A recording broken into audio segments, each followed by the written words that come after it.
మంగళగిరి ఆంజనేయ కాలనీలో TDP polit bureau సభ్యులుగా నియమితులైన గుత్తికొండ ధనుంజయరావును ఆయన నివాసంలో సోమవారం ఎమ్మెల్సీ పంచుమర్తి అనురాధ కలిసి అభినందించారు. అనంతరం ఆమె సిటీ న్యూస్తో మాట్లాడారు.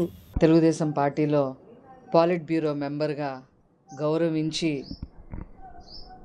గౌరవించినందుకు ప్రత్యేకంగా తెలుగుదేశం పార్టీకి, నారా చంద్రబాబు నాయుడు గారికి, నారా లోకేష్ గారికి ప్రత్యేకంగా మేమందరం కూడా కృతజ్ఞతలు తెలియజేసుకుంటా ఉన్నాం. 1982 నుంచి ఈ రోజు వరకు కూడా నిర్విమారంగా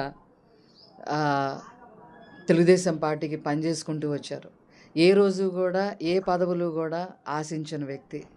ముఖ్యంగా చేనేతలకి పద్మశాలీల్లో ఎవరికి ఏ కష్టం వచ్చినా సరే, ఎవరు ఏమి అడిగినా సరే ఏదో రకంగా తనకి చేతనైన సహాయం, ఏదో ఒక సంఘాన్ని కోరో లేకపోతే ఇంకెవరితోన్నా మాట్లాడో అట్లాగా ఏదో రకంగా ప్రతి ఒక్కరిని కూడా ఇక్కడ మంగళగిరిలో ఉన్న చేనేతలందరినీ కూడా పేరు పెట్టి పిలవగల ఏకైక వ్యక్తి ధనుంజయ అన్నయ్య.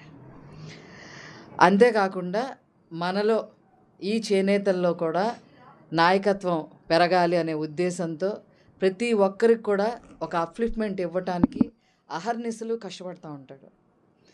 ఈరోజు అనేక సంఘాలు ఉన్నాయి. వీవర్స్ సంబంధించి పద్మశాలీల సంఘాలు కానీ, దేవాంగ సంఘాలు కానీ, కర్ణాబత్తుల సంఘాలు కానీ ఏ సంఘం అయినా సరే, ఏ సంఘం ప్రెసిడెంట్ అదేవిధంగా సెక్రటరీలు అయినా సరే ధనుంజయ అన్నయ్యతో ఖచ్చితంగా టచ్లో ఉండాల్సిందే.